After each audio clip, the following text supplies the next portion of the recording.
Donc moi, je travaille au CBIOS, qui est le centre d'expertise en biomimétisme français et européen. On est une société coopérative qui travaille depuis une petite dizaine d'années dans la définition et la mise en application du biomimétisme dans divers domaines, que ce soit au niveau de l'accompagnement des territoires, du déploiement des méthodes et de l'accompagnement industriel. Donc moi, à titre personnel, je travaille au CBIOS dans la division industrielle. On accompagne des clients qui veulent mettre en œuvre le biomimétisme pour développer des innovations plus durables. Et cela avec une dizaine de personnes. Au CBIOS, on a une vingtaine. Et Guyane, je te laisse te présenter si tu veux. Ok, alors moi j'ai prévu quelques slides. Ça te va, Louis, si je passe quelques slides? Je t'en prie, vas-y. Ça marche. Alors je vais me permettre de partager l'écran. Hop. Alors, est-ce que vous voyez bien mon écran? Ici, c'est bon. J'imagine que oui. Oui. Ok, super. Donc moi, Guyane Grave, donc je suis designer de formation. Je dirige une agence qui s'appelle Big Bang Project. On est situé à la fois à Paris et en Bretagne. Donc Paris pour tout ce qui est conception en fait d'innovation biomimétique qui ont vocation à répondre à des objectifs de développement durable. Et le studio breton, lui, est plutôt destiné à travailler sur la thématique du biomimétisme marin. Donc, on va s'inspirer en fait du vivant marin pour pouvoir innover dans le champ, notamment du transport maritime, pour réduire son impact sur les milieux marins, par exemple, et voilà, tout un tas d'autres choses. Et on est spécialisé dans la conception donc d'innovation. Donc, on parle d'innovation, c'est très très large. Donc, on va développer des nouveaux matériaux, des produits, des services. Et donc, dans tout un tas de secteurs, donc on travaille dans les champs du sport avec des grandes marques françaises, par exemple, on travaille dans les champs de l'énergie, du bâtiment, de la ville, du spatial même. Donc, ça va très, très loin. Et voilà, donc tout ça est parti du constat, je prends juste quelques minutes pour présenter ça, je n'en ai pas pour très longtemps, mais du constat que finalement, donc moi je suis designer industriel de formation, et j'ai été formé à travailler avec cet outil qu'est l'industrie. Donc, vous voyez une très jolie représentation à gauche qui est du coup qui a un fort impact sur l'environnement. Et on pourra faire le parallèle avec l'industrie textile aussi tout à l'heure, par exemple, qui a aussi un impact très fort sur les milieux.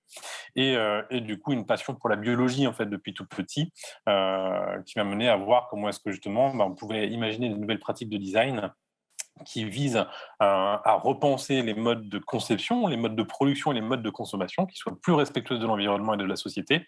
Et grâce à cette bio-inspiration, qui est quelque chose d'assez fort.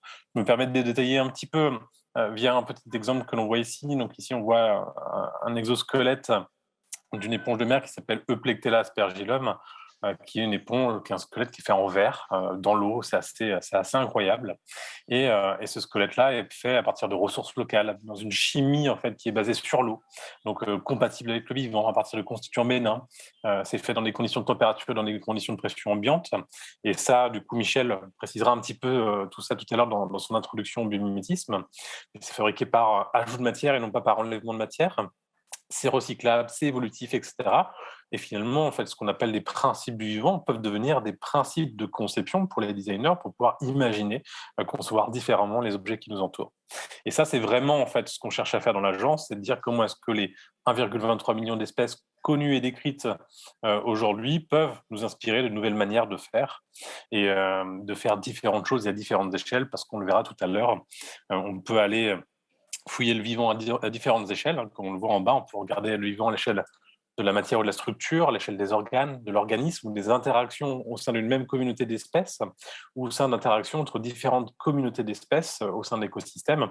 Et donc tout ça, c'est très large, mais ça peut nous permettre justement de réinventer des matériaux, des produits, des services, de nouvelles formes d'habitat, de quartiers, de villes, de territoires, ou encore de formes d'organisation. Donc c'est extrêmement large.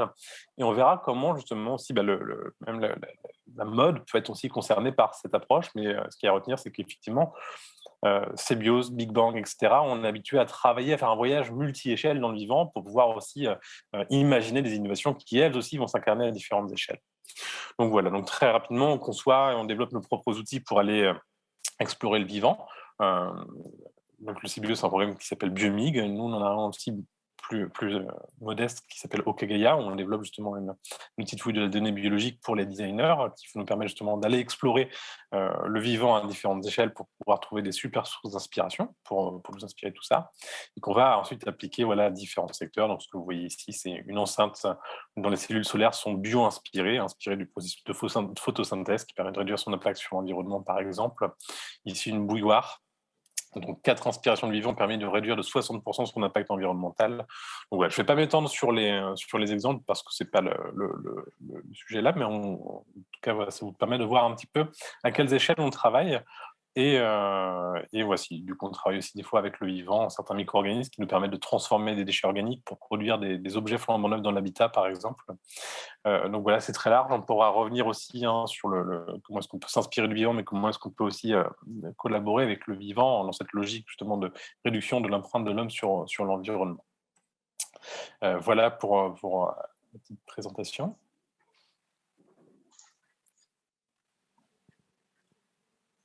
En attendant Michel, Guyliane, peut-être on peut commencer par donner à l'audience nos définitions du biomimétisme, peut-être. Oui, je t'en prie. Tu veux qu'on commence ? Ok. Je peux commencer si tu veux. Alors, au CBIOS, il faut dire que le biomimétisme, c'est un terme qui est un peu multiforme. On va dire que les acteurs s'en emparent avec plus ou moins de cohérence dans l'utilisation. Nous, au CBIOS, et avec Guyliane, je pense qu'on partage ça, on utilise une définition qui a tenté d'être normée dans une norme ISO utilisée. On va définir le biomimétisme comme une approche d'innovation qui vise à s'inspirer de la nature pour faire du développement durable. Et ça, c'est très important. On va le différencier de deux choses, d'autres disciplines. Une discipline très large qui s'appellerait la bio-inspiration, dans lesquelles on va chercher à regarder le vivant pour s'inspirer des formes, des couleurs, des structures, des mélodies, sans avoir de visée particulière et sans avoir de fondement technique à cette inspiration. On va pouvoir retrouver des artistes qui font ça, mais par exemple aussi des architectes qui vont avoir des bâtiments qui vont avoir la forme d'espèces vivantes, sans que forcément il y ait un lien fonctionnel avec la forme dont on s'est inspiré. Alors ça, nous, on laisse ça plutôt à la communauté culturelle et artistique. On travaille sur une deuxième approche qu'on peut définir qui s'appelle la biomimétique. Ce qu'on définit comme la biomimétique, là, pour le coup, c'est d'utiliser l'inspiration du monde vivant pour résoudre des problèmes fonctionnels. Je veux créer un train, l'exemple le plus connu, qui sait traverser des zones de pression. Je m'inspire du martin pêcheur qui sait traverser des zones de pression depuis l'air vers l'eau. Ça, c'est l'exemple qui est le plus connu. Mais cette discipline, elle ne porte absolument aucune valeur intrinsèque de développement durable. On pourrait, par biomimétique, faire une foreuse à pétrole bio-inspirée, de biomimétique, qui s'inspirait des formes de dents de certaines limaces qui rongent les rochers, par exemple. Et ça, clairement, dans l'ADN de nos sociétés de l'écosystème du CBIOS, ça nous questionne, puisque ce qu'on souhaite, c'est que cette discipline qui s'inspire du vivant et qu'on essaye de protéger, elle puisse être mise au service du développement durable. Et donc, le biomimétisme, c'est l'utilisation de la biomimétique pour résoudre des problématiques environnementales. Guyliane, tu veux rajouter quelque chose peut-être là-dessus ? Alors, en tout cas, nous, on est parfaitement raccord dans cette définition-là. Et puis, effectivement, ça fait longtemps qu'on travaille dans ces champs-là aussi. Donc, il y a une évolution en fait, constante et une réflexion en fait, collective, justement, sur des questions notamment sémantiques, mais qui posent aussi des questions effectivement philosophiques derrière. En fait, parce que la question qui est derrière, c'est quelle société, finalement, on a envie de construire en fait, en s'inspirant de vivant. Et c'est une vraie question. Donc, les choses ne sont pas toujours partagées, mais c'est vrai que là, je parle au travers le monde, ce qui fait qu'on a des définitions parfois différentes, voire divergentes, en fait, en fonction des pays dans lesquels on se trouve. Et en France, en tout cas, effectivement, on pousse dans la direction, justement, développement durable, soutenabilité, responsabilité, caractère souhaitable aussi des futurs qu'on est en train de bâtir ensemble en s'inspirant de vivant. Et c'est quelque chose qu'on a d'ailleurs, en fait, coécrit dans un manifeste qui s'appelle « Pour un biomimétisme au service de la vie », qui a été rédigé par la belle plume d'Emmanuel Delannoy. Et du coup, j'ai eu la chance de pouvoir coécrire avec Kalina Raskin, du coup, la directrice du CBIOS, aussi Tariq Chekchak de l'Institut des Futurs Souhaitables, pour le boulanger de Picaya, et Alain Randonnin qui du coup, propose le grand événement annuel du biomimétisme en France qui s'appelle Biomimexpo, un très joli rassemblement dans lequel on se retrouve toutes et tous. Michel vient de nous rejoindre. Bonjour Michel. Bonjour à tous. C'est parfait, super intro. Guyliane, j'ai beaucoup aimé aussi l'histoire des futurs souhaitables. Ça, c'est extrêmement important, se poser cette question-là. Et aussi, pourquoi est-ce que notre produit il a le droit de vivre, en fait ? Pourquoi est-ce qu'il a le droit d'exister ? C'est peut-être la première question qu'on devrait se poser avant de commencer à concevoir. Alors, je vais peut-être vous faire une petite intro, histoire de poser les bases pour le biomimétisme avant qu'on passe à la table ronde. Et je vais partager mon écran. Voilà, est-ce que vous arrivez à voir mon écran? Oui. De Ouais, notre côté, c'est super. bon. Parfait. Donc, moi, c'est Michel Wolfstiern. Je suis le cofondateur de Biomimicry Norway. Donc, je suis localisé en fait à Oslo, en Norvège, français expatrié. Je suis aussi l'auteur du cours en ligne de biomimétisme qui s'appelle Designer avec le biomimétisme, disponible à circulab.academy. Alors, le biomimétisme, il a été très bien défini par Loïc. Effectivement, bon, d'une part, déjà, la racine du mot, c'est bios, donc la vie, le vivant, et mimesis, imiter le vivant. Et ce qui caractérise le biomimétisme, c'est effectivement l'approche durable. Donc, ça fait partie de la famille de la bio-inspiration, mais c'est l'approche durable qui nous intéresse. Alors, pourquoi est-ce qu'on fait ça? Le vivant est régénératif. Nous, on a développé des comportements dégénératifs, on va dire, et il est temps qu'on se retourne un peu vers la façon dont le reste du vivant fonctionne pour redevenir à nouveau régénératif. Donc, le vivant, il crée les conditions pour plus de vie. C'est ça, la régénération. Et quand on fait du biomimétisme, en fait, on ne le fait pas ça n'importe comment. Vous ne pouvez pas demander à la nature comment elle ferait pour produire votre téléphone portable. Ça n'a pas de sens. Par contre, vous pouvez demander à la nature comment elle résout certaines fonctions. Comment est-ce qu'on fait pour obtenir des surfaces étanches? Comment est-ce qu'on fait pour assembler des choses de manière temporaire ou permanente, de manière écologique, par exemple? Et on va en nommer beaucoup plus des fonctions, mais sachez juste que la façon de faire du biomimétisme, c'est on s'interroge d'abord sur quelle fonction notre design a besoin d'avoir, et on essaie de voir comment la nature résout ce type de fonction dans un contexte donné. Alors, je vais illustrer ça dans un instant. Sachez que le biomimétisme, on peut en faire au niveau de la forme, des procédés et des écosystèmes. Alors, au niveau de la forme, ici, on a la baleine à bosse. Vous remarquerez que sur les nageoires, il y a des tubercules sur le bord d'attaque. Et en fait, ça paraît assez contre-intuitif pour un organisme qui se déplace dans l'eau. Si on regarde tout ce qui est aérodynamique ou hydrodynamique, on utilise essentiellement des surfaces lisses pour arriver à de meilleures performances. Et en fait, en mettant une sculpture de la nageoire de la baleine à bosse dans un tunnel à vent, on se rend compte que ces bosses-là, elles ont la fonction de réduire la résistance au frottement. Et là, on s'est rendu compte que si on met ça sur le bord d'attaque d'une aile, d'une pale d'éolienne, on va permettre à l'éolienne de commencer à tourner à des vitesses de vent qui sont beaucoup plus faibles et être beaucoup plus efficientes en termes de rendement énergétique. Ensuite, et ça c'est un sujet que Loïc il adore, c'est les couleurs structurelles. Alors, le morpho, c'est le papillon que vous voyez ici.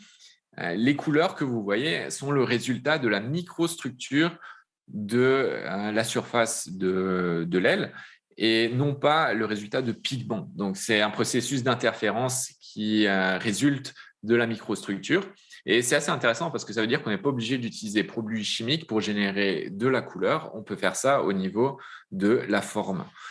Et il y a une compagnie qui s'appelle Qualcomm qui a utilisé ça pour les écrans de smartwatch et de téléphone, par exemple, et ce qui leur a permis d'utiliser la lumière ambiante plutôt que l'énergie de la lumière, ce qu'on appelle en anglais le backlight.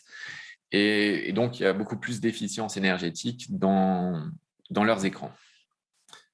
Ensuite, on parle de biomimétisme de procédés aussi.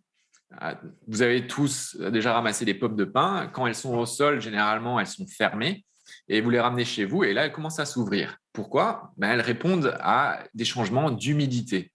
Quand on est un arbre, on ne peut pas se déplacer. Mais par contre, on aimerait bien propager ces graines un peu plus loin que l'arbre lui-même. Et donc, bien sûr, ce n'est pas très intéressant de relâcher ces graines par un jour de pluie, et c'est bien plus intéressant de le faire par un jour de beau temps avec un peu de vent.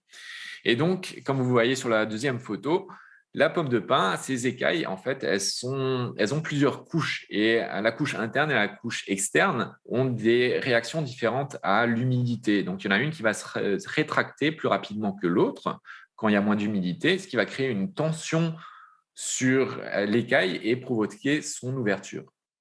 Et donc ça, on peut limiter en collant deux matériaux, par exemple de bois, qui ont des caractéristiques différentes au niveau de l'expansion liée à l'humidité. Et ça va nous permettre de créer des façades, par exemple, qui s'ouvrent quand il y a peu d'humidité et qui se ferment quand il y a beaucoup d'humidité. On peut aussi calibrer ça de manière inverse et faire en sorte qu'elles s'ouvrent quand il y a de l'humidité et laissent rentrer plus de lumière et se ferment quand il y a trop de soleil. Ça, ici, c'est le musée d'art de Tainan. Gillian va probablement l'approcher un peu plus tard. On est dans l'architecture, là. Alors, les formes, elles ne paraissent pas biomimétiques, mais c'est les concepts d'enveloppe et de thermorégulation qui ont permis d'inspirer cette architecture-là. On y reviendra un peu plus tard. Je voulais juste vous donner une image en tête pour que vous sachiez de quoi on parle. On peut aussi regarder au niveau des matériaux. Ici, on a un Ormeau. Alors, l'Ormeau produit la céramique la plus résistante à la fracture au monde. Et ça, c'est assez fascinant. Donc, la structure de la coquille au niveau moléculaire des cristaux, elle est telle qu'on a une fonction un peu, ou une structure plutôt, de briques et de mortier. Donc, les briques, ce sont les éléments qui sont très durs. Et donc, quand une brique, elle casse, la fracture, elle va se propager dans le mortier. Mais le mortier, lui, c'est un matériau qui est beaucoup plus flexible et qui va absorber l'énergie de la fracture et pas la propager à la brique suivante. Et donc, nous, nos céramiques techniques, on n'arrive même pas à arriver au niveau des qualités de la coquille de l'Ormeau. Et c'est assez fascinant, surtout quand on pense que l'Ormeau, il crée ça à température ambiante avec des matériaux qui sont directement accessibles dans l'eau. Et nous, quand on crée nos céramiques, il nous faut 1600 degrés et on va aller miner les matériaux un peu à droite, à gauche. Donc, on a beaucoup à apprendre de la nature à ce niveau-là aussi. Enfin, on a le biomimétisme d'écosystèmes. Dans les écosystèmes matures, le comportement prédominant, c'est la collaboration. Et il y a de la compétition aussi. On appelle ça parfois la coopétition, donc un mix de coopération et de compétition. Mais la collaboration, c'est ce qui domine et ce qui permet à l'écosystème en fait de s'épanouir. Alors, un arbre qui est à l'ombre, il va pouvoir, mais dans une zone humide, il va pouvoir échanger de l'eau avec un arbre qui est dans une zone éclairée, mais plus sèche.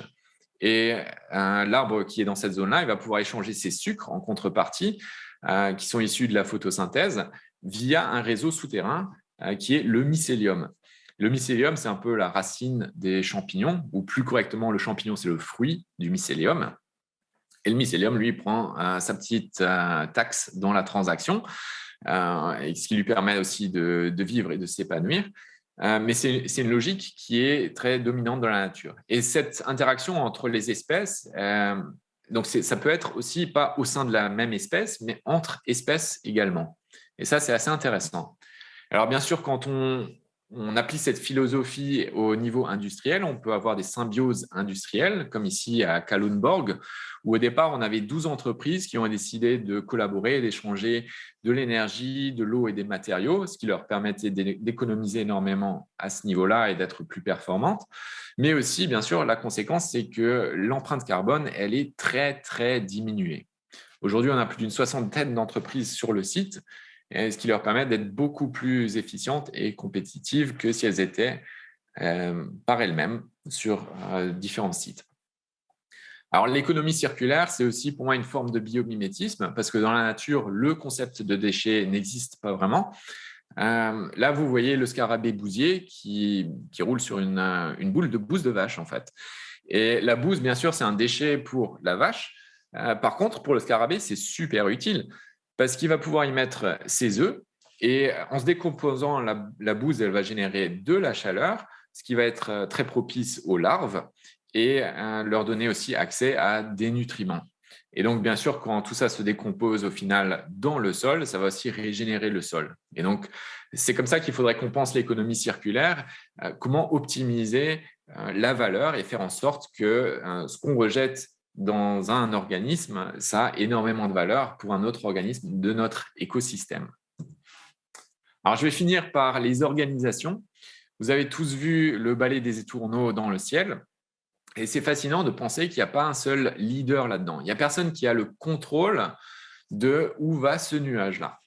Et on arrive à des comportements très complexes qui émergent de règles très simples. En fait, chaque oiseau respecte seulement 3 règles.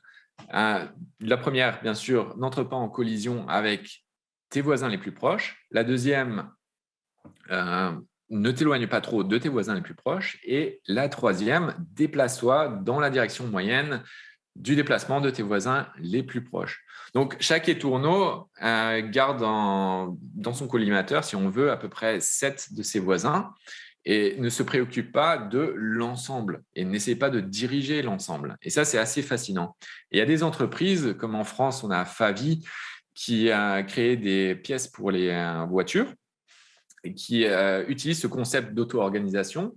Aux Pays-Bas, on a Buurtzorg, qui est une entreprise d'infirmiers et d'infirmières de quartier et qui a plus de 10 000 employés et dont seulement 30 sont associés à des fonctions, on va dire, administratives.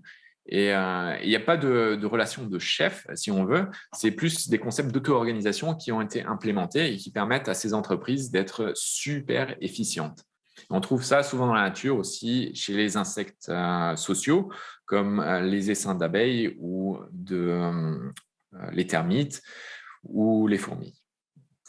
Voilà, donc ça, c'était pour vous donner une vue d'ensemble du biomimétisme et situer un peu la table ronde qu'on va voir maintenant.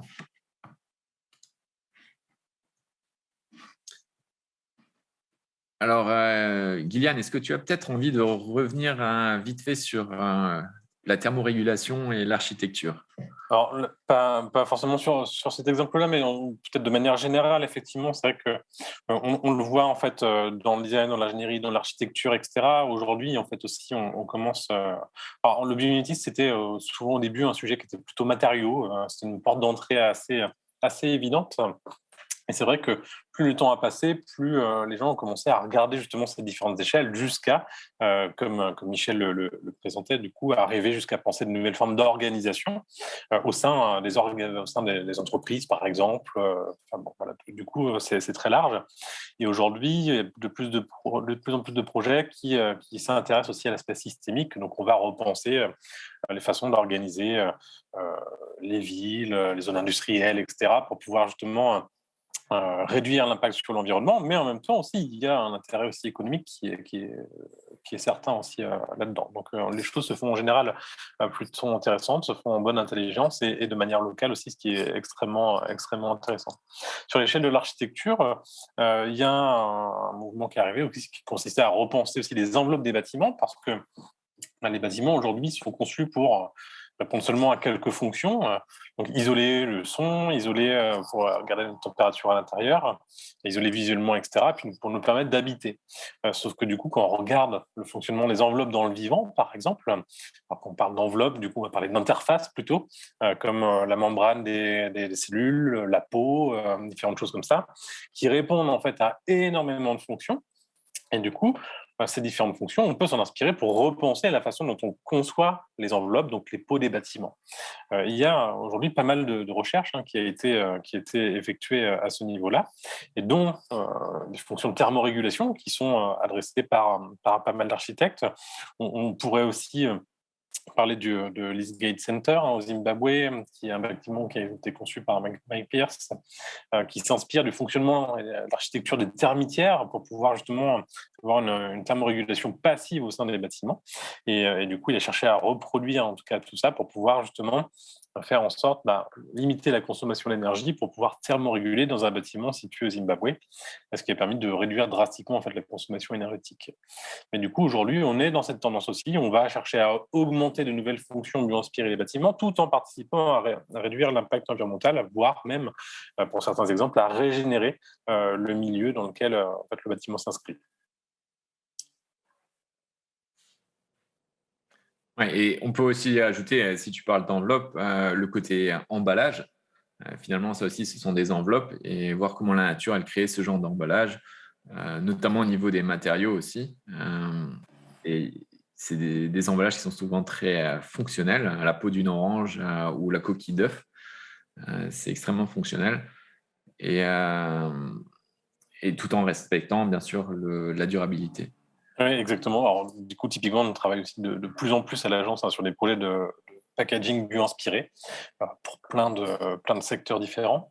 Et c'est vrai qu'on part de ce principe-là en disant que l'emballage ne peut pas servir qu'à emballer, mais du coup, il peut effectivement peut-être communiquer sur son état de santé intérieure, permettre justement de pouvoir thermoréguler, gérer le taux d'oxygène, de pouvoir aussi éliminer des toxines, enfin bon, tout un tas de choses comme ça, qui sont des fonctions que chacune des membranes aujourd'hui en fait remplissent quelque part. Donc ça, c'est extrêmement intéressant.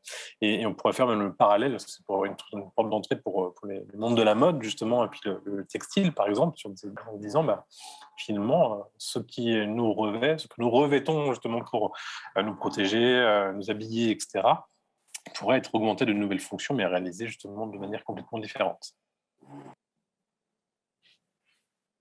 Et Loïc, est-ce que tu avais envie de rebondir sur l'exemple du morpho et de ce qu'on peut faire au niveau des matériaux et des structures? Ouais, c'est intéressant ça. Je te remercie comme question. Alors, il y a plusieurs sous-questions. Il y a celle du morpho et de la couleur. Le morpho, ce qui est intéressant à dire, c'est d'essayer de se demander pourquoi il est bleu. On commence souvent par ça en biomimétisme, d'essayer de résoudre une fonction. Pourquoi il est bleu et pourquoi il brille? Alors, il y a une étude très intéressante qui montre qu'en fait, de manière assez contre-intuitive, la brillance, donc le fait d'avoir de l'iridescence, c'est-à-dire des couleurs qui changent en fonction de l'angle, en fait, c'est un mécanisme de camouflage. Alors, ça paraît complètement dingue, mais en fait, quand un oiseau chasse un papillon et qu'on a une structure qui brille, il a vachement de mal à se poser dessus et à le fixer. Et donc, ça serait un mécanisme de défense. Et la raison pour laquelle c'est brillant, c'est aussi que la couleur bleue existe très peu en fait dans le monde vivant. Si vous regardez, il y a très peu de pigments naturels qui sont bleus. Et la plupart des couleurs bleues que vous trouvez sont en fait des couleurs structurelles. Alors, les couleurs structurelles, au premier abord, ça peut paraître très excitant et très intéressant, parce qu'effectivement, en changeant la structure de surface de la matière, on vient colorer. Et donc, on peut se dire que théoriquement, on n'a plus besoin de colorants et de produits chimiques. Après, les échelles et la précision qu'il faut obtenir pour avoir ces structures sont très difficiles. Il y a des tissus iridescents qui sont utilisés dans les défilés de mode, qui sont plutôt des fils miroirs, on va venir comme ça, qui ne sont pas vraiment de l'iridescence. Donc, sur ce morpho, je dirais que la couleur, c'est une illustration qu'on peut générer de la couleur par différents mécanismes. Pour la mode, je ne sais pas, mais effectivement pour les capteurs ou pour les capteurs, des capteurs un peu avancés ou bien de la structuration de couleurs sur des métaux, par exemple, ça peut être assez intéressant. Sur les matériaux en général, il y aurait beaucoup à dire. Moi, ce qui m'intéresse dans le textile, c'est qu'en fait, c'est une industrie qui a compris un principe du vivant très important, qui est qu'on peut faire plein de choses sans toucher à la nature chimique des produits. Qu'est-ce qu'on fait quand on fait du textile? On prend une matière qui n'est pas mise en forme, qui a des propriétés pas spécialement intéressantes. Des graines de lin, en soi, c'est pas super utile pour s'habiller. Mais en la travaillant, en faisant des fils et en les tissant de manière structurée, on arrive à avoir une matière qui est souple, qui est tirable, qui est découpable. Et donc, en fait, quand on fait du textile, on est un peu des ingénieurs, des ingénieurs du vivant et des matières naturelles. Ce qu'on retrouve exactement dans la nature, puisque dans la nature, la diversité des molécules est très faible. On travaille avec, on dit 4, plutôt 6 matériaux naturels. Et par exemple, avec de la cellulose qu'on va trouver dans les plantes, avec une matière de base, on va avoir une infinité de diversité de structures dont la variabilité des propriétés mécaniques dépend de l'organisation et pas seulement de la structure. Et l'exemple parfait, c'est par exemple, vous prenez les noix de macadamia que vous mangez à l'apéro. Si vous regardez la coque de ces noix-là, vous n'en avez probablement jamais vu, puisqu'on ne les achète pas comme ça. C'est une noix qui est extrêmement dure. La noix de macadamia, donc c'est une petite noix, elle a la même résistance mécanique que l'aluminium, pour vous donner une idée. C'est quasi impossible à manger. Vous verrez d'ailleurs les perroquets qui mangent ces noix-là, vous verrez, ont des becs particulièrement impressionnants. Et en fait, l'origine de la résistance de cette noix, elle est uniquement sur l'organisation des fibres. C'est une noix dans laquelle on a mesuré 7 degrés d'organisation différents des fibres de cellulose à différentes échelles. Ça, c'est quelque chose qu'on sait très peu faire dans l'industrie des matériaux. On sait tisser avec un motif, on sait parfois peut-être varier l'épaisseur des fils de un ordre de grandeur, déjà c'est énorme. Dans la noix de macadamia, il y a 6 à 7 niveaux d'organisation de fibres qui conduisent à ces propriétés mécaniques.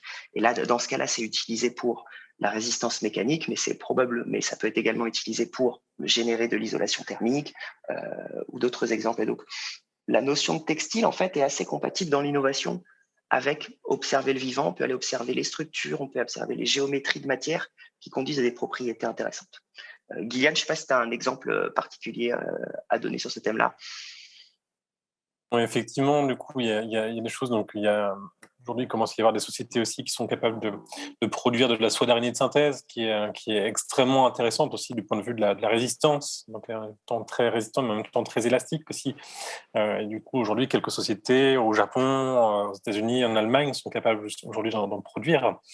Et on est capable d'en faire du fil. Et pas seulement que du fil, on est aussi capable, vu qu'on prend ces protéines de soie, qu'on est après capable aussi de mouler, par exemple, pour en faire des accessoires, donc des boutons, etc. Donc finalement, tous les vêtements qui pourraient nous entourer demain pourraient être faits fabriqués à partir de ces protéines qui pourraient être produites localement et en tirant parti aussi justement de la résistance qui peut avoir grâce à la composition, mais aussi la façon dont c'est structuré. Donc c'est extrêmement intéressant parce que du coup, demain, on pourrait très bien imaginer que finalement, les textiles qui nous entourent aient des structures inspirées, soit faits sur de la matière bio-inspirée, voire biofabriquée, si on pourra aussi aborder cette question-là tout à l'heure.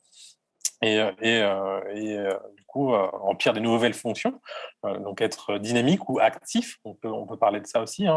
Michel prenait l'exemple de la pomme de pin tout à l'heure qui va s'ouvrir ou se refermer selon l'hygrométrie, selon le taux d'humidité dans l'air. Du coup, on pourrait très bien imaginer aussi avoir des vêtements qui vont aussi reprendre ces comportements, du coup, pour pouvoir aussi, quand on a besoin d'être imperméable, se refermer quand il pleut, puis du coup, quand on a besoin justement de respirer, donc d'élargir la maille, par exemple. Voilà, il y a tout un tas de choses qui peuvent être imaginées. Et du coup, on va repenser effectivement non seulement la matière, la structure, etc., mais aussi justement le comportement de ces vêtements qui peut amener confort, performance, technique aussi, etc. Donc, le potentiel, il est juste monstrueux. Tout à fait. Je pense que c'est assez intéressant de voir que dans la nature, il y a beaucoup de choses qui sont très simples. Comme tu mentionnais, Loïc, il y a assez peu de molécules ou d'atomes qui sont utilisés. Par contre, on peut arriver à des choses très, très high-tech au niveau de l'organisation et comment ces choses-là elles sont assemblées et organisées. Ce qui montre qu'on peut être très smart aussi, sans utiliser nécessairement beaucoup d'énergie, des capteurs, de l'électronique et tout ça. Et on peut créer des comportements très, très intéressants quand on se pose un petit peu plus de questions. Alors, est-ce que tu voulais, Guyliane, tu mentionnais les matériaux biosourcés, il me semble. Tu voulais revenir là-dessus avant qu'on se déplace sur tout ce qui est phénomène de mode Oui, non, effectivement, là on parle de biomimétisme ou de bio-inspiration, mais aussi on peut aussi du coup faire de la bioassistance, par exemple, pour se faire assister justement du vivant pour pouvoir produire des matériaux avec des structures particulières, etc. Nous, typiquement, on le fait en travaillant avec des colonies symbiotiques de levures et de bactéries qui vont nous permettre de transformer justement de la matière organique en une autre matière qui va être structurée différemment, notamment pour des applications textiles. Et du coup, c'est des choses qui peuvent être faites de manière aussi locale à partir de sources d'énergie qui sont libres et disponibles. Donc nous, on fait à partir des déchets qu'on donne à manger à ces micro-organismes qui vont préfabriquer des choses intéressantes. Donc finalement, on peut aussi miser sur la biologie comme procédé qui peut nous permettre justement, parce que du coup, on n'a pas besoin de monter à des très hautes températures, parce qu'on travaille dans des conditions de pression ambiante également. On peut aussi, et ça peut nous permettre d'abaisser aussi l'impact sur l'environnement de nos activités. Mais ça pose aussi d'autres questions. C'est ça qui est intéressant. Super. Alors, dans la préparation de cet événement, Loïc, tu avais pas mal de commentaires qui étaient assez intéressants, je trouvais, sur tout ce qui est phénomène de mode et comment est-ce que... et aussi la séduction et tout ça, comment ça se passe dans la nature. Est-ce que tu voulais revenir là-dessus ?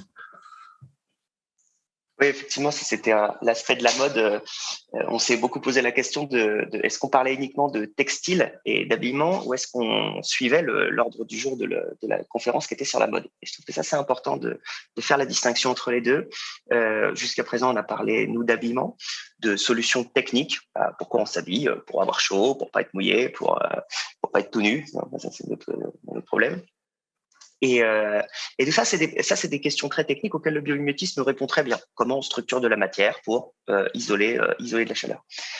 Maintenant, si on s'intéresse à la mode, il y a une notion de changer, de séduction, c'est quelque chose de culturel dans lequel on renouvelle ses vêtements pour changer d'apparence volontairement. Alors ça, si on s'intéresse à regarder ça en le vivant, il n'y a pas énormément d'exemples d'espèces qui changent de vêtements tous les jours, ou en tout cas qui changent de peau ou de fourrure. Mais l'exemple le plus proche qu'on pourrait trouver, c'est tous les systèmes de parade nuptiale, par exemple chez les oiseaux, qui occasionnellement, pour la séduction, dans une période très réduite, ont des plumages colorés qui apparaissent et qui peuvent parfois disparaître.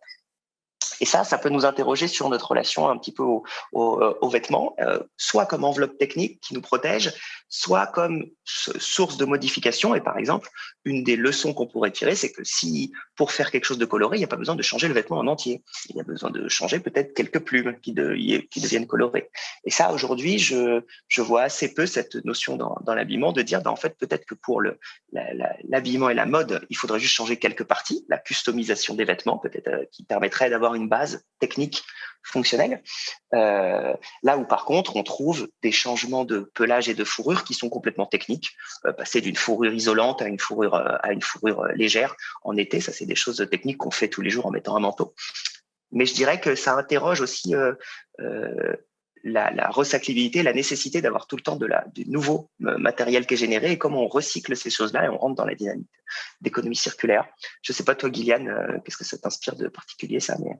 Non, complètement, je suis parfaitement raccord avec ça, parce que c'est vrai qu'on va pouvoir avoir tendance à se dire, on va regarder dans le vivant comment ça se passe, et puis on va imaginer des réponses qui sont techniques, un problème donné. Finalement, c'est une approche qui est plus incrémentale quelque part, alors qu'on pourrait avoir une approche en rupture qui consiste à repenser complètement en fait l'habillement, les mondes de la mode, etc.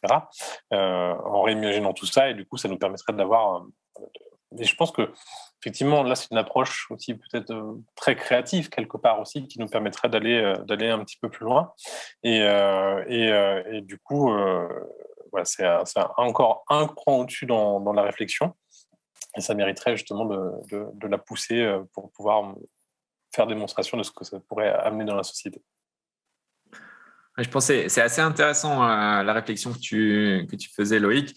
On peut se poser la question aussi, si on ne trouve pas dans la nature certains comportements ou certaines façons de faire, c'est peut-être le bon moment de se poser la question, mais est-ce que ça fait sens que nous, on le fasse? Et donc déjà, remettre en question notre propre comportement.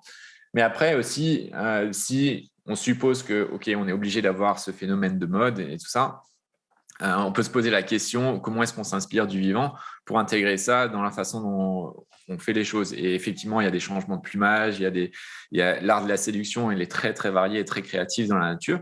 Et donc, on peut se poser la question, comment on peut être plus créatif à un autre niveau qui serait peut-être moins consommateur de matériaux et d'énergie, de ressources d'une manière générale. Et donc plus en synchronisation, on va dire, avec la nature et comment le vivant fait les choses. Et ce qui m'amène en fait au dernier thème qu'on n'a pas trop abordé en fait, c'est les principes du vivant en fait. Donc on a un autre niveau auquel on peut appliquer le biomimétisme et se poser la question comment est-ce que le vivant fait pour être régénératif? Et ben, il se trouve qu'il y a beaucoup de principes que le vivant suit et que nous, on peut suivre aussi à un niveau un peu plus presque philosophique, j'ai envie de dire. Et ça, c'est beaucoup, beaucoup plus facile à implémenter que le niveau technique du biomimétisme et ça peut nous amener tout aussi loin. Tu avais envie de revenir là-dessus, Loïc, peut-être? Oui, peut-être c'est les leçons de sagesse de la nature. Là, on n'est plus dans la démarche d'innovation systématique, mais finalement, quand on regarde dans les principes qui semblent émerger des systèmes vivants, on va retrouver des choses qui sont complètement en phase avec les politiques de développement durable actuelles, c'est-à-dire utiliser des ressources locales, faire en sorte que les déchets des uns soient réutilisés par les autres, avoir une gestion raisonnée des ressources, travailler si possible avec des sources non issues des énergies fossiles. Et en fait, ça, finalement, l'industrie textile le faisait il y a encore 200 ans. C'est-à-dire qu'on travaillait avec des cultures locales. Les gens avec des moyens normaux, ne pouvaient s'acheter que quelques tenues par an parce que ça coûtait relativement cher à fabriquer. Ils en prenaient soin. Et donc, en fait, il n'y a pas forcément des choses extrêmement, incroyablement nouvelles à réinventer. Il y a un petit peu de sagesse à retrouver de l'utilisation des ressources et du développement durable. Je ne sais pas ce que tu en penses, toi, Michel ou Guylaine. C'est ce qu'on disait aussi tout à l'heure en entrée aussi, c'est qu'en fait, comment ces principes-là aussi peuvent devenir des principes de conception. Michel, tu parlais de philosophie. Donc, effectivement, il y a ce côté philosophique presque, mais il y a aussi ce côté, ça peut devenir des règles du jeu, quelque part, pour donner justement aux gens qui vont participer à la construction de ces sociétés de demain. Donc, du coup, quelque chose de même parfois de contraignant, et ça peut être c'est inspirant, mais ça peut être contraignant aussi également. Donc, je trouve ça super intéressant de dire ces principes du vivant peuvent devenir des principes de conception, des sortes de règles desquelles il faudrait chercher à se rapprocher en fait pour pouvoir justement atteindre cet objectif de soutenabilité. Oui, c'est très intéressant ce que tu dis au niveau de la contrainte et je pense que c'est important de se les imposer. On avait le cas dans un projet récent dans lequel j'étais impliqué où dans la phase de brainstorming, on s'est dit bon, et qu'est-ce qui se passe si on dit que c'est la peine de mort pour quiconque génère des déchets? Qu'est-ce qu'on fait? Comment on gère ça? Et si on se met c'est un scénario vraiment extrême, mais c'est comme ça, je pense qu'il faut qu'on se pousse pour arriver à une nouvelle situation et changer le paradigme actuel. Alors, dans les principes du vivant, il y a aussi le fait d'utiliser de la chimie qui est en phase avec la nature. Et ça, c'est quelque chose duquel on s'est vraiment éloigné. Tu mentionnais, Loïc, qu'il y a très peu de molécules qui sont utilisées dans la nature, enfin d'atomes. Et nous, on s'amuse sur le tableau périodique des éléments à utiliser un peu de tout.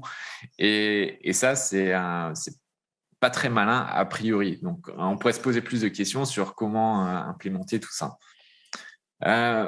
Il nous reste à peu près 10 minutes et je me dis qu'on pourrait peut-être ouvrir aux questions de la salle.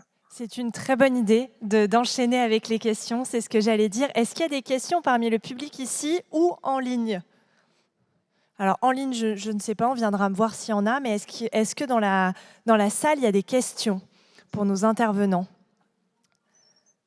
Non, je n'ai pas l'impression. Et alors, est-ce qu'en ligne, nous avons des questions? Non plus. Non, nous n'avons pas de questions, donc j'ai l'impression que c'était plutôt très clair. Je ne sais pas si vous voulez conclure, du coup vous avez 5 minutes de conclusion si vous le souhaitez sur votre intervention. Et sinon, je pourrais enchaîner sur la suite. Moi, je peux bien ajouter un petit quelque chose Bien qui nous sûr. concerne tous, en fait, effectivement, dans le sens où on parle de biomimétisme, donc le bio, on va regarder les systèmes vivants, et mimétisme, on va chercher à les adapter justement quelque part. Et du coup, en fait, cette approche-là, par définition, en fait, elle est pluridisciplinaire. Elle va concerner en fait les gens qui viennent des sciences du vivant et d'autres qui viennent de l'ingénierie, du design, de l'architecture, de l'urbanisme, etc. Et du coup, ça va pas de soi en fait finalement de travailler ensemble. On n'a pas forcément appris à l'école à créer des passerelles entre ces différentes disciplines, alors que dans cette approche-là, il est essentiel de savoir en fait déjà à qui parler. Est-ce qu'on va aller chercher un spécialiste de tel insecte, etc., ou des formes d'organisation du vivant. Enfin bon, donc il y a un apprentissage très fort à avoir pour des disciplines qui sont obligées de se parler et qui n'ont pas les mêmes cultures, pas les mêmes langages, qui ne travaillent pas sur les mêmes échelles de temps, pas dans les mêmes lieux. Donc, il y a beaucoup de choses qui les opposent et pourtant, ici, on a besoin de créer un cadre de coopération qui fait que cette approche, elle est autant dans ce qu'elle est capable de délivrer, qui est extrêmement puissant, mais en même temps extrêmement intéressant dans la façon dans le chemin qu'elle a à parcourir pour pouvoir y arriver. Et du coup, je pense que autant Loïc que Michel, vous avez aussi l'habitude de travailler justement avec différentes disciplines, même tout un tas de disciplines autour, et c'est pas forcément aisé. Je ne sais pas, est-ce que vous voulez rebondir dessus? Alors, je vous coupe 2 petites minutes parce qu'en fait, on a une question dans la salle pour vous. Alors, je laisse la personne la poser. Bonjour, merci pour votre intervention, pour vos interventions. Vous parlez de mimétisme par rapport à l'humain, donc mimétisme de la nature par rapport à l'humain. Avez-vous aussi vu le mimétisme entre 2 éléments naturels, à savoir entre la mer et la terre, entre des plantes et des roches? Est-ce que l'un peut remplacer l'autre et de ce fait pouvoir intervenir auprès de ce que nous utilisons dans nos matières textiles par exemple. Pour donner un exemple, l'algue qui a autant de cellulose, certaines algues, qui pourraient remplacer justement le bois et du coup pouvoir produire de la cellulose pour la viscose, mais ne plus détruire en fait toutes ces forêts et pouvoir remplacer ça par autre chose.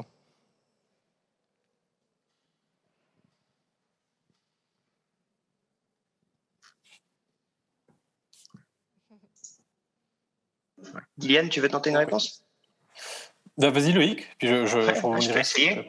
Je vous remercie pour votre question. Elle pose la question de où est-ce qu'on va chercher l'inspiration dans le vivant. Et fort heureusement, notre discipline, le cœur de notre discipline, c'est de poser des questions abstraites et de ne pas avoir d'a priori sur où est-ce qu'on va chercher. C'est-à-dire, si on s'intéresse à trouver des solutions de fibres, où est-ce qu'on va chercher de la matière première et de l'organisation de fibres cellulose, on va poser la question où est-ce qu'il y a des fibres naturelles, des éléments fibreux dans le vivant. Et donc, naturellement, on va aller regarder est-ce qu'il y en a dans la mer, est-ce qu'il y en a dans la terre. Et on va s'affranchir de cela en essayant de cibler des écosystèmes dans lesquels on a des contraintes qui nous intéressent. Typiquement, si on s'intéresse à des fibres qui vont dans lesquelles on voudrait utiliser de la cellulose mise en forme pour avoir, par exemple, une bonne protection à l'eau, on va aller plutôt regarder sur, par exemple, les espèces amphibies ou terrestres qui habitent près de la mer, parce qu'on sait qu'elles vont avoir naturellement, par exemple, des plumages qui vont être plus favorables. Donc, je dirais que évidemment qu'on fait cette action-là. La deuxième partie de votre question traitait sur les plantes et les roches. Et je dirais qu'aujourd'hui, dans le biomimétisme, on exclut le monde minéral. Pourquoi? Parce qu'il a pas été soumis à l'évolution naturelle par sélection. Et donc, il y a assez peu de propriétés structurelles, fonctionnelles qui émergent des systèmes inertes. Et donc, on reste sur les plantes. Et sur les plantes, on trouve évidemment beaucoup d'exemples comme ceux qu'on a mentionnés dans cette présentation. Je pense que c'est assez intéressant comme question aussi parce qu'il faut qu'on se pose la question aussi des ressources et le fait de remplacer une ressource par une autre. Je pense qu'il faut aussi élargir le débat et comme dans la nature, améliorer la diversité des ressources. C'est-à-dire que nous, on a tendance à être très mono-industrie. Alors là, on a beaucoup de produits chimiques qui sont issus du pétrole. Ça, c'est une ressource. Dans la nature, il y a toute une diversité de ressources. Alors, si nous, on se dirige sur une ressource principale tout le temps, au lieu d'être adapté au local, ça pose beaucoup de problèmes. Alors, on utilise la monoculture, notamment parce qu'il y a toujours un peu les mêmes ressources qu'on essaye d'utiliser, on essaie d'industrialiser tout ça. Mais il faudra se poser la question aussi, comment est-ce qu'on fait pour créer beaucoup plus de diversité dans les matériaux qu'on utilise pour créer nos produits? Est-ce qu'on peut créer des choses est-ce qu'on peut même industrialiser des choses sans que l'échelle soit si grande qu'elle est dommageable, que notre impact est dommageable pour l'environnement? Et j'ai envie de rebondir sur ce que tu disais avant, Guyliane. Je pense que effectivement la multidisciplinarité du biomimétisme est très importante et d'une manière générale, je pense qu'il est temps qu'on accepte la complexité du monde dans lequel on vit. La raison pour laquelle on est dans le foutoir dans lequel on s'est mis aujourd'hui, c'est aussi parce qu'on a pris beaucoup de raccourcis et qu'on refuse d'accepter la complexité des écosystèmes auxquels on appartient aussi. Et donc, il s'agit de replacer l'humain et notre fonction dans l'écosystème plus global. Et c'est de mieux comprendre quelle est notre place là-dedans et comment on peut y contribuer. Merci pour ces éléments de précision. Et donc, on a une question aussi en ligne. Ce sera la dernière avant la prochaine intervention. Oui, merci. Alors, une question qu'il pose, celle de les pistes pour les fabricants textiles. Alors, il y a une personne qui a le sentiment que c'est un axe très intéressant, mais encore réservé à des initiés ou encore difficile à appréhender pour les personnes, les fabricants textiles, dans leur monde industriel. Donc, c'est plus une remarque aussi. Et donc, quelles pistes pourriez-vous donner aux fabricants textiles, à ces personnes-là? Moi, je veux bien commencer à répondre si vous voulez. Puis, du coup, je pense qu'effectivement, bon, déjà, c'est une approche qui demande Alors, on n'a pas besoin d'être biologiste pour commencer en fait, à se mettre dans cet état d'esprit-là. En fait. On peut se dire déjà, on regarde ce qui nous entoure, on essaie de comprendre comment ça fonctionne et on essaye de voir comment ça peut aussi s'impliquer à mon activité. Mais bien sûr, après, effectivement, il faut aussi se faire accompagner des fois, justement. Donc, il y a des structures qui existent pour pouvoir aider justement à développer justement l'approche du mime en interne, via différentes structures, mais il y a aussi de la formation. Et la formation, du coup, c'est aussi quelque chose qui peut être extrêmement intéressant pour pouvoir commencer, via des formations courtes ou longues, vu que les deux existent aujourd'hui, pour pouvoir du coup monter en compétence sur ce sujet-là et en tout cas déjà s'intégrer aussi dans un réseau, pouvoir en discuter et commencer en fait à semer à monter des premiers programmes par rapport à ça. Sur les formations notamment, donc il y a alors Michel, tu en as fait une. Il y a aussi l'Institut des futurs souhaitables qui prodigue des formations courtes en France, du coup, sur les formations de 5 jours. Et moi, par exemple, je suis aussi du coup, responsable d'un master, qui est la première formation diplômante en France, à l'École nationale supérieure de création industrielle, qui est une très jolie école, et qui du coup, propose un parcours de 18 mois pour former en fait, les personnes au biomimétisme. Donc, on a autant des gens qui sont qui viennent de tous horizons. Aujourd'hui, on a des chimistes, des biologistes, on a des gens qui sont ingénieurs structure, on a des designers. Ils viennent justement pour retrouver ce côté inter, multidisciplinaire, etc. Et du coup, pour apprendre justement cette philosophie dont on parlait tout à l'heure, l'approche, la méthode, les outils, et faire connaissance avec le réseau pour voir comment ça peut aussi donc, s'implémenter dans sa propre pratique et du coup dans son propre environnement.